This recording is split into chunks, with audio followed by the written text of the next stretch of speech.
Hi, Tom Birkenmeyer. Thank you so much for doing this interview. I'm excited to ask you these questions and hear your answers. So let's get going so we don't waste any precious time. So I'll be looking down from time to time because I have some notes here. My first question to you is, what is your story? In other words, how did you fall down the rabbit hole of needing to transform yourself physically and emotionally so you can help others? Well, for one, I love rabbits, so why wouldn't I go down rabbit holes? And for two, I have no idea what these questions are, and that's the way that I wanted it. So I'm really on the spot. Neither do Okay, I. so let's see. The rabbit hole was, the first big thing was I lost my job at no fault of my own.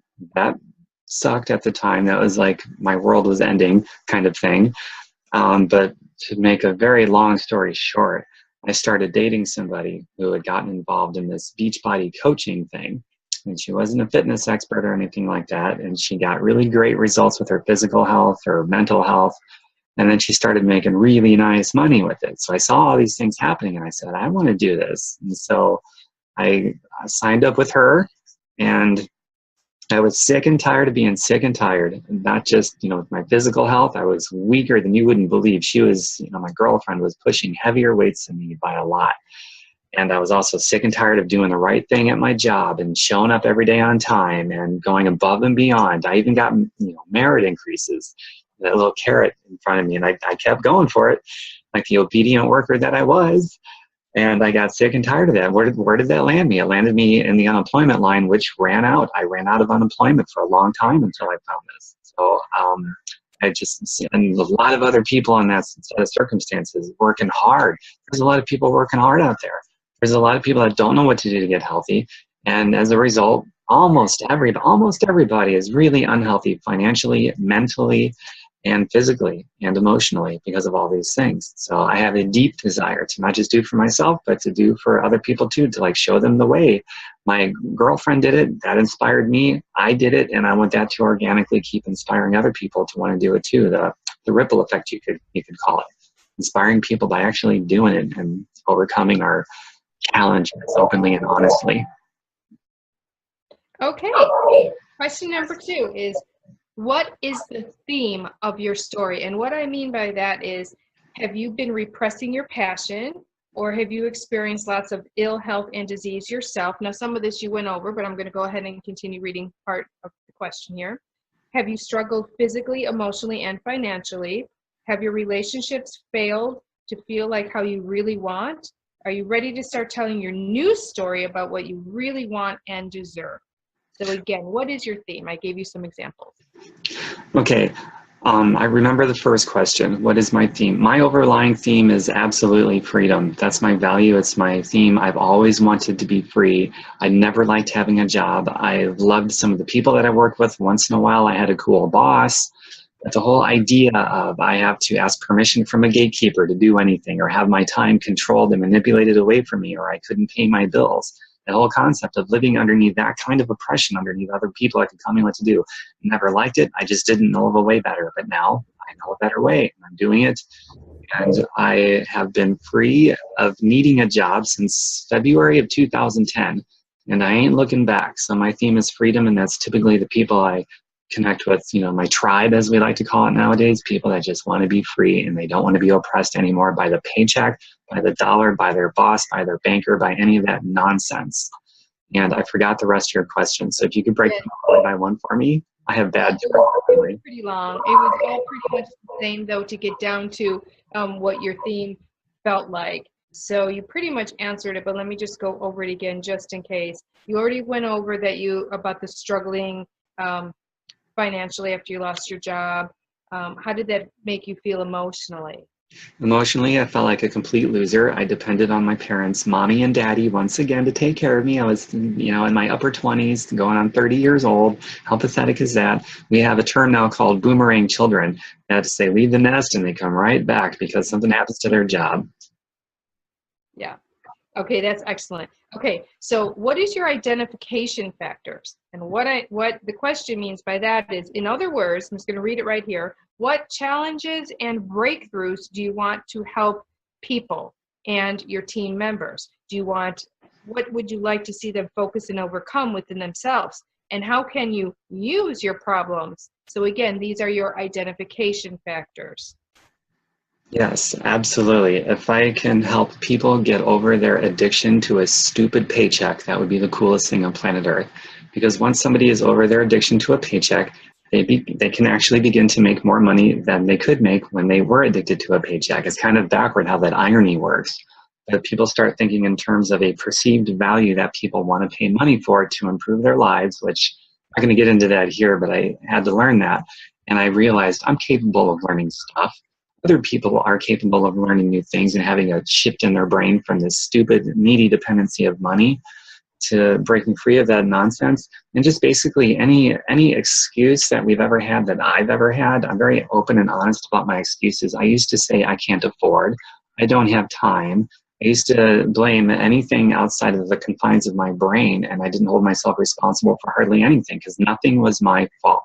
It was not my fault that my job was offshore to India. That's true. But that's not why I was suddenly in this place where I was financially strapped and had all these problems. I was doing nothing all this time to build a residual and passive income. I didn't even know what that was, so I wasn't even on the search. So I had to get on the search and find answers and learn new things because anybody is capable of it. Anybody can draw a line in the sand. Anytime they went to a big, thick line and jump over it with both feet instead of one foot planted on one side and another foot planted on the other side. And anytime we draw that line in the sand, that can be representative of a new decision that we've made, a different belief that we've had, an aha moment that we're going to take feverish action on. Doesn't really matter what it is. To overcome these justifications that we have to protect our egos from hurting, that would be like the ultimate thing to inspire people to get over, because that's a constant process within myself. And if I'm out there and open with it, then I think, well, I know because it happens one by one, other people catch on. And they're like, if that guy, Tom, special ed student, so I was a straight D student, it was awesome. He can do it, why can't I do it? So there you go. Great answer. And is there anything else that you want to elaborate there? When you say that you're not going to get into that right here, feel free to get into whatever you want. Expand as long as you want. We have all the time to really hear you expand on it and come through with that. Sure. Okay, I'll expand on that point just for a moment. So as you know, I'm an independent team Beachbody coach. That's the opportunity I grabbed hold of. That's where I create my residual and passive income is through being an independent Beachbody coach.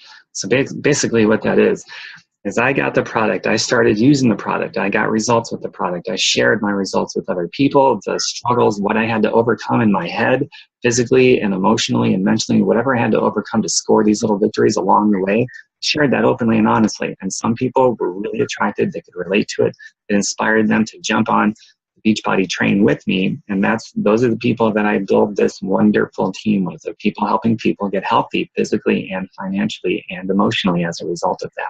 So in a nutshell, that's what it is to me, to build a residual and passive income that's value-based, perceived value-based, instead of being addicted to a paycheck. And as a result, there's more paychecks and more security and more freedom. Okay. Okay. Oh, and make sure that was left hand. Okay, perfect. That was a great answer. Okay. Holy run-on sentence, Batman. So I will read this in its small little paragraph. So, pardon me while I put on my fashion glasses. They're fashionable. All right. So this is a couple questions in one, but they're basically the same. What is your why for becoming a Beachbody coach? Everybody who becomes a coach really needs to feel why. Now, you've told us some of those reasons, but I'm just going to continue here. Without this why, it's definitely, we both know that it's definitely more difficult to connect with people and to find people who you can help. So, how do I say, in getting in touch with and fully to connect to your why, what is your daily fuel for continuously putting out this new content? For example, your why might be to retire your spouse or to give your children or your family the kind of lifestyle you never had. That would be an example. So again, in a nutshell, what is your why for becoming a Beachbody coach? All right. In the beginning, my why was because I was afraid of starting. I was afraid of becoming homeless, which I kind of almost was. I was fearful of losing my first tier needs. That's pretty scary. You know, your first tier is, am I going to eat? Am I going to breathe? Am I going to be alive? Am I going to have shelter? Am I going to be alive? So that was kind of my original why. So that was extremely motivating for me. I didn't need anybody else to motivate me. I was more than sufficiently motivated. And then over the course of time, my why has evolved a lot, has progressed. And a lot of people's why, they don't evolve because they stay stuck because they're not doing anything different. It drives me crazy to see that. But now my why is, okay, I want to be here for my parents, which I am now. They're older. They're not as mobile as they used to be. They require care, emphasis the word care. And what better person to provide that care than their son, a close family member? So I don't have to go to a job. I can be here. I can care for them. I can help with all that stuff. It's a big deal. And also another why has popped up. I'm adopted. I finally found my birth family just a few years ago. I had already achieved financial freedom and independence when I had found them. That means when I connected with them, found out that they are long distance, I did not have to go to some boss and grovel for the time off or just ask permission, whatever the formal protocol would be. You're basically asking permission from a gatekeeper who could say yay or nay for any reason or no reason. I didn't have to go through that humiliation. I could do it, and I didn't have to check my bank account. The cash was there because I'm making residual and passive money, the complete opposite of ordinary earned job money. So I was set. I could go. It was only like 3 weeks later after I initially got in touch with my birth family. I was on an airplane out to the beautiful wilderness of Colorado to visit with them for the second time. The first time I don't remember because I was only like a day and a half old. So that was an incredible experience. And I've been going out there a couple times or so a year ever since then, just continuing to build these new relationships with my new extended family. So that's a big part of my why now too. And another part of my why is the mystery of the unknown, because I know that no matter what, and everybody listening to this knows this too, there's some phone call you're going to get tomorrow, and you're either going to be free or you're not, period. I mean, really, someone's going to pass on, you're going to need to be there, maybe you can't, maybe you have to make a tough decision between your job and your income or whatever. It sucks, and there's no need to live that way. You can emerge just like I did at some point in the future if you get started like yesterday. But yesterday's gone, so that leaves today. And then, a year or two or whatever, that time's going to pass anyway. So I figure the time thing, it doesn't make any sense to throw that out there. That's so dumb. That time is passing anyway. So I want to emerge, and now that I've emerged, I want to stay there. And it really lights me up if I can equip other people to do the same thing for their own why. And my why, I'm sure, will continue to evolve. That's really a great story. I really like that a lot. I have a question for you that popped up for me. Quickly, could you explain what you mean by residual and passive? Aren't those the same, or are they very different? Could you explain the difference, please? Sure. Residual income is basically, I'll use an example. It's basically you're building on top of what's already there. So you start at nothing typically, and let's say your first year you make, I don't know, $20,000, but it's residual. So the second year you don't have to try to recreate that like you would at a job. Constantly recreating, that's where the hamster wheel paycheck comes into play. Because if you stop, the income stops and you start. With this, that's established. Year number 2, maybe I triple it to 60,000. Again, year number 3, I don't start over at 0 or 20 for that matter. I keep going, and maybe it doubles that year. Who knows? But it builds residually. Another popular way to build residual income is to buy rental properties, because you buy every property is residually new income building on top of itself. But who has 25% down payment for a house? I mean, you're talking tens of thousands of dollars. So that's not a viable option for almost everybody. So network marketing is like the way to go. And then passive money basically is just money that comes in, whether it doesn't matter what you do with your time. You could take a vacation, you can work, you could not work.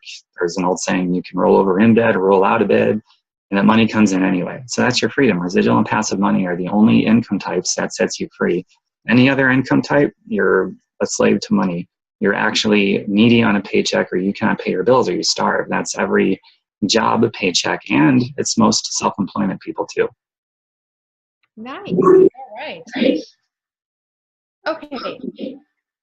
Couple questions in one here again. So Um, describe the opportunities that being a Beachbody coach has produced in your life that you never would have had otherwise to experience.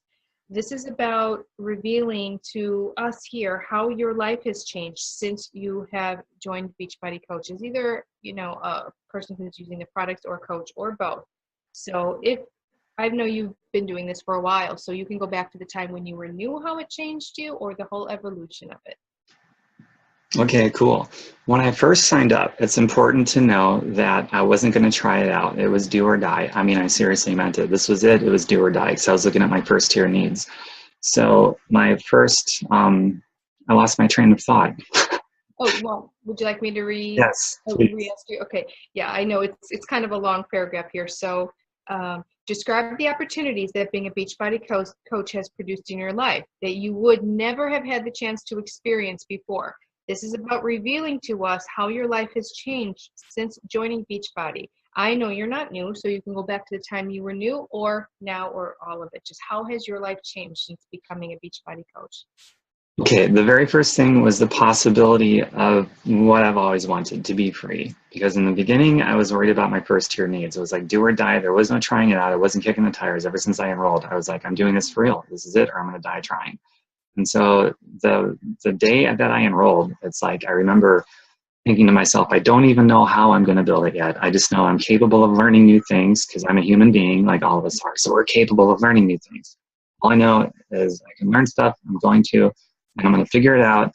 And now I've got this possibility because now I'm in. Like before I wasn't in, so nothing was happening. Before I got in, I was going down, right? And now I'm in, so now things are going to happen. So that was the first thing. And then as things started happening, slowly in the beginning, and then more rapidly after a while, I just began to have more freedoms. First, my first tier needs was taken care of. I could eat without scarcity. That's cool. And then I had this option of I could call up the job search. That's probably maybe among the biggest things right there. What else is going to give me that option of not having to have a job anymore? I mean, really, what? Maybe I get seriously injured I earn Medicaid and Social Security. I mean, who wants to do it that way? I don't. So just now on my own assets, so to speak, I can take care of myself. I'm independent. People with a job, like it or leave it, you're dependent on somebody else to take care of your income. You depend on a retirement from an asset that you don't own. You're dependent on whatever to take care of you. Now I'm independent. And without this, that would have never have happened, ever. I'd always be dependent. And when you're dependent, you might as well change whatever your professional title is at your career to professional gambler. Because it's an asset you don't own. You have zero ownership over it. Somebody else does. And when you have zero control and ownership, that equates highest risk possible. The more control you have over an asset, the lower the risk. So given you have zero control, a job is a professional gambler profession, no matter what else you call it, because it's the highest risk on planet Earth. And you always know an employee by their language. They say, I want to save, secure a paycheck. And boy, what a scam that is, man. So now I'm in control, lowest risk possible, don't need a job. The possibilities of that, it's like this big umbrella. I can go visit my birth family. I can fly to Hollywood and visit Lisa. I can go to Las Vegas, my favorite city on the planet. Like, what's your favorite place? Where do you want to go to more than? Mine's Las Vegas. I go there a lot, don't I, Lisa? And it's wonderful. So I can do all these things and be there for my parents. And I think I'm repeating myself now, but I can do what I want to do. That's the base thing. I can do what I want to do. And there's things I want to do that's important to me. Perfect. That's excellent. It's fine if some of these questions, it's almost like, well, I already answered that, but it's really great to dig deeper and deeper and deeper. So don't even let it all flow, even if you feel you're repeating yourself, it's all good. Okay, so describe your ideal team member and what their Beachbody journey might look like to you. In other words, where do you fit into helping them accomplish their goals? My ideal team member is they're going to have the guts to be themselves and not crumble like a cracker when someone says, boo. Someone that doesn't want to live in the small confines of these little boxes that other people build for them to live inside of. That just drives me up the wall when I see people speak from places of within this box that they want to live in. I'm like, someone that wants to shatter the glass ceiling in the name of being themselves and being more of themselves, like this unsang song that's in their soul that they finally want to let out, that's the ideal person. Now, I know that's just a concept and it's kind of vague, but beyond that, I don't care. Like if someone's male, female, black, white, religious, you know, what they believe in and all these other things. I like having a diverse team as far as all those things go. The commonality is going to be the spirit of somebody. They want to be free and they want to be genuine. They want to prioritize making a difference over preserving their ego and their self-image in the eyes of other people. Don't have to suffer the consequences of really bad decisions. That's a pretty big deal, right? Yes, I'd say so. All right. And were you all done with your ideal team member? Oh, yeah, I think I was. Yeah, okay. Okay, so I want to make sure. Okay, so how do you feel equipped to help a new team member reach their goal? Well, I have an onboarding process, which I've worked very hard on, and it's gone through much, much, much trial and error. And I've borrowed ideas from other very successful people with very successful onboarding processes so that I can confidently say to someone who's looking at this, hey, you're not going to be like Moses led out in the desert for 40 years to wander around. You're going to know exactly what to do when you come in. It's not going to be overwhelming. It's going to be digestible, and we'll run at whatever pace you want to run, walk, or crawl at. It doesn't matter. All I ask is that if you want to do this, you just do what you say you're going to do, and we are so golden, it's ridiculous.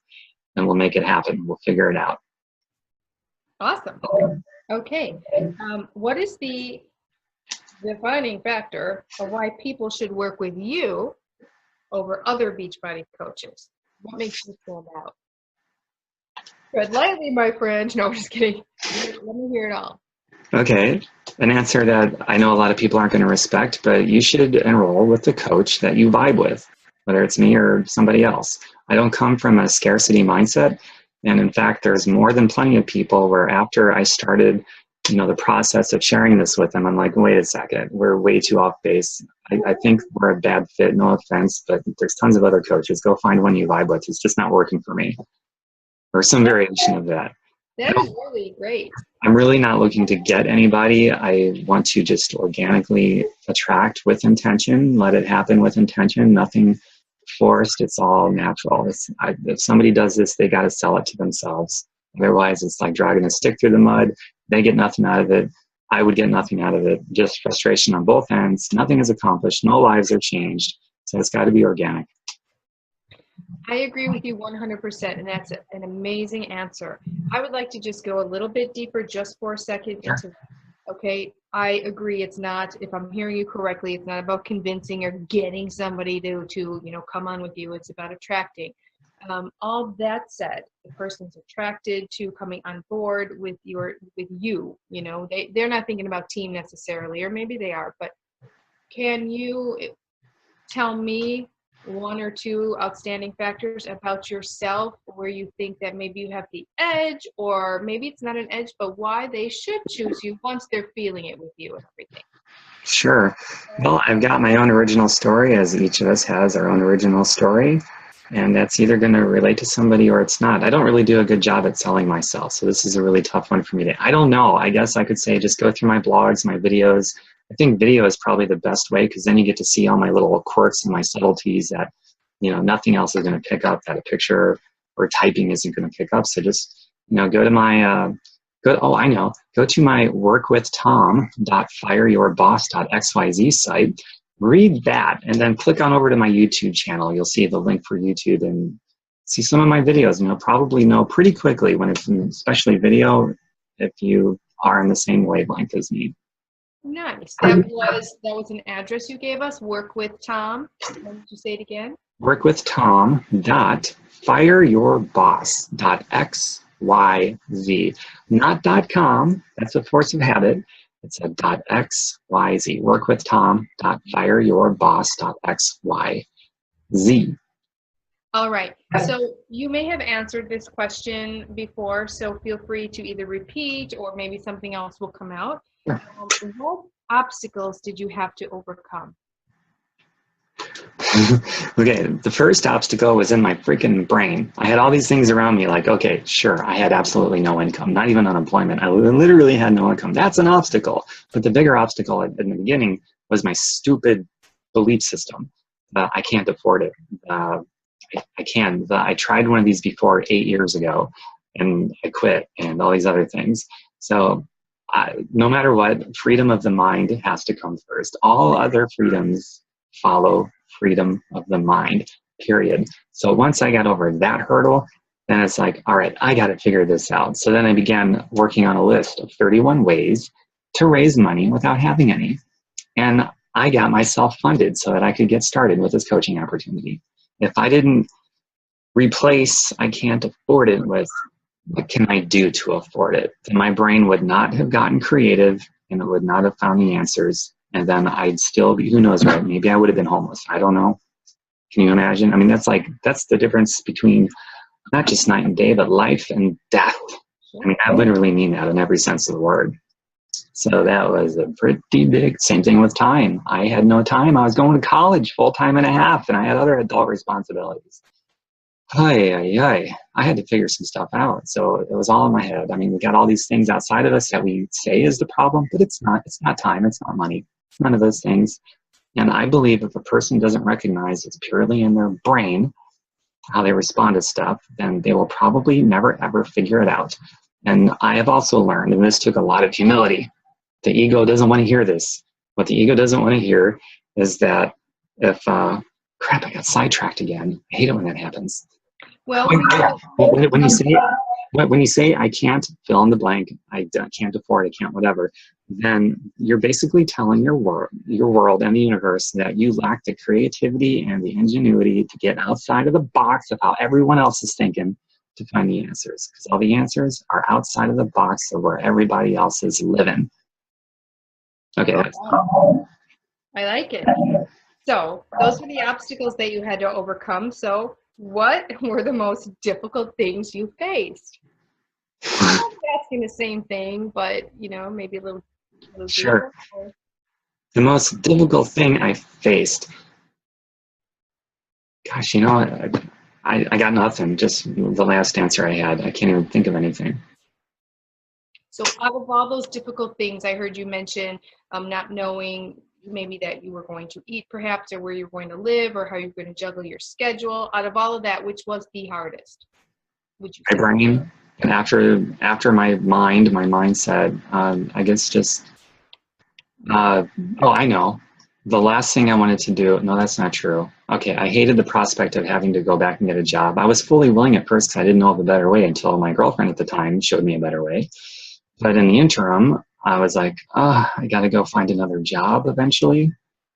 I just wanted to curl up and die. All right. That sounds like pretty much the worst thing to have to overcome is curling up and dying. I mean, really, I went above and beyond every job I ever had, and I was going to stay there to retirement. And where did that land me? Where did my loyalty land me? Yep. All right. Well, switching gears now, I would like to know, what was the first moment when someone gave you a compliment or acknowledged your transformation? When was that? Did you say the first or the last time? Let me repeat. Sorry. When was that first moment when someone gave you a compliment or acknowledged your transformation? I don't even remember. It's such a blur to me. I'd imagine within the first 90 days.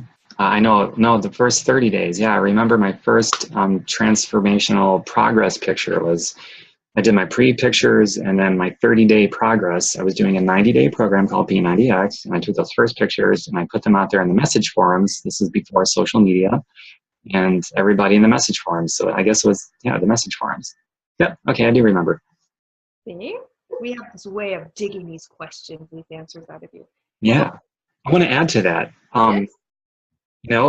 We don't always have people in our household or whatever that are supportive. I mean, my parents are great, so thankfully I've got them, but a lot of us aren't. And so this underscores how important it is to be connected socially with people online. So that's why people like Lisa and myself, we run these support groups on Facebook, these closed, private, safe groups where people can do like what I did. We post our little successes, people cheer us on, they support us. That is a big deal. And a lot of times people quit because they don't have that support. All right, I agree. Switching again, just to another topic here.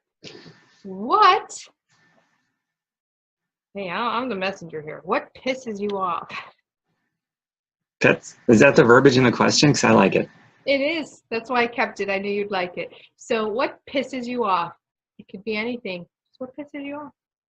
Excuses and liars. Do you want to elaborate at all, or are we going Sure. to?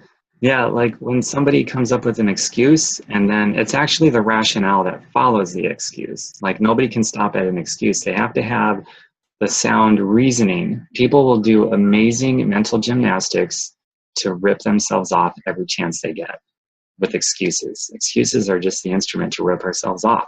It's a well-planned lie in excuses, and it's backed up by sound rationale that we can believe in so our ego doesn't take a blow. And in the end, we know deep down inside that doesn't really work anyway. We actually chip away at ourselves slowly but surely. And as we chip away at our true selves, we're slowly but surely living the life of a complete nonsensical lie that we surround everybody with. And that pisses me off. So there we go. Nice. I like you being pissed off and telling us like it is. Okay, so here's a loaded question. What keeps you up at night? I sleep like a baby, so that doesn't apply to me. When was the last time I had a hard night's sleep? I sleep like a baby now because of where I'm at. I'm taking care of my health physically. I do these great workouts. I drink Shakeology. I eat good, a lot of plant-based whole food nutrition. I cut dairy out of my diet because dairy is toxic, poisonous garbage. And I do a lot of yoga, which really has helped me find the calmness in the storm. And if you can find the calmness in a storm, you can sleep really good at night. Yes, I agree with you. So since you sleep really well, I'm personally going to rephrase the question. So, let's say when something weighs heavily on your mind, let's say that you're just still or you're walking, whatever it is where you feel something heavy on your mind, what is that? So Okay. Okay. That's what the question meant. I'm a little slow. See, anybody can do this business. When you have a really great person interviewing you, but go ahead. Yes. Thank you, Lisa. The things that weigh heavy on my mind are my personal plateaus. That does weigh heavy on my mind because I want to advance. I can only hang out on a certain level for so long until I need to go. And other things that weigh heavy on my mind is, I guess it goes back to people's excuses and the rationale that they have for them. I'm always thinking to myself, okay, what can I say or do or gesture, verbal, nonverbal, what can I possibly do that's going to help people to penetrate their minds of some really bad thinking and open them up to a new, better way of thinking that is more in alignment with who they are at their core and what they really want. I'm always thinking about that kind of stuff. That weighs on my mind more than anything. I want to make a difference in how, not what people think, but how people think. Nice. Good job. Just two more questions here for you. Okay. That I can think of, but I might think of more. That's cool. What accomplishments have given you a sigh of major relief? All right, I'm just going to name the biggest one. No, okay, I'll name two of them. When I got my first paycheck, my first residual paycheck, because it's the complete opposite of job paycheck, that first residual paycheck was a sigh of relief because it's like, I'm onto something. I can scale this up now. Like I got a result. I just do that more and learn how to do it better. So that was pretty cool. And then fast forward to when I crossed that threshold of, I don't need a job anymore. February of 2010. Don't need a job anymore. That was the biggest threshold for me. That is awesome. Okay, so how have you defined your own or other people's expectations? How have you defined defied Not defined. Defined is a whole other question. We can do that one too. But how have you defied your own expectation or other people's expectation? I don't understand the question. Defied. Okay. Like I have an expectation and I prove myself wrong. No, how have you defied it? How have you proved them wrong? Maybe it was somebody on the outside saying you can't do this, or maybe yourself like I can't do this, I should quit, or something like that. How did you defy your own expectations, exceeded, overcome them, defied the odds? Okay, my expectations was I'm going to do this or I'm going to die. So I don't know if I ever defied my own expectations. All I knew is that I was going to do it. As far as other people's expectations, I'd have to say mostly it was I don't really get too much of it anymore, but once in a while. But in the beginning, I would say before I had proven myself, I had a few people that would really put me down and tell me I was a worthless loser and that I was a skinny boy and I was too girly and what else? I don't know, just real stupid stuff. Some of it I don't even remember. But it honestly didn't even so much as waver me. Like I know a lot of new people that will do something like this and that will waver them. It will cause them to quit and it's unfortunate. But as for me, no. So you really got to have a strong constitution, I think, to do something, anything outside of the box, whether it's this or anything outside of the box. Otherwise you'll be in that stupid box the rest of your life. And then, and just in more recent years, after I've proven myself to a point, I'll get people that, okay, now I've proven myself. You're selling false hope to people, Tom. Shame on you. Getting people's hopes up. Snake oil, potions. There's a special place in hell reserved for you. I've been told those things. Absolutely. I've been told, Tom, I'm going to destroy your entire evil empire. I'm taking the whole thing down. There have been at least two people that said they were going to come to my house and I don't remember what they said, but it was something not good. Those people got blocked immediately. No response to them at all. And if I ever did see them, I'd file a restraining order immediately. I don't know. If you're going to do something great, get ready for it. It's coming. The only alternative is to never be great at anything. And that's far worse, in my opinion. That's really a great way to look at things. Well, I have completed my list of questions. I find that our conversations are always very, very interesting and they can go on forever. So I don't have any more formal questions set up for you. Is there anything else that you want to add before we wrap? I can't think of anything, but yeah, I mean, you're more than welcome to ask me anything or whatever. I don't know. Who's your favorite on your team? What's that? Oh, my favorite person on my team? Well, that was a setup, wasn't it? Yes, it was. Okay, so I'm just joking around. What I would like to add is that we are all a family and we all add something different and all come together and it's really cool. Yeah, well said. I like that too. I like the variety of people that we have, different walks of life, different backgrounds, professions, different goals. Some people, they form teams where it's like they say, you want to find people just like you. I don't want to find people like me. I like the differences. The only commonality I want to have with people is what I talked about earlier. It's like we're hungry, we're driven, we can depend on each other, and we want to lock arms and we want to take our differences and harmonize and do some cool stuff. That's, Yeah, it's the commonality I like.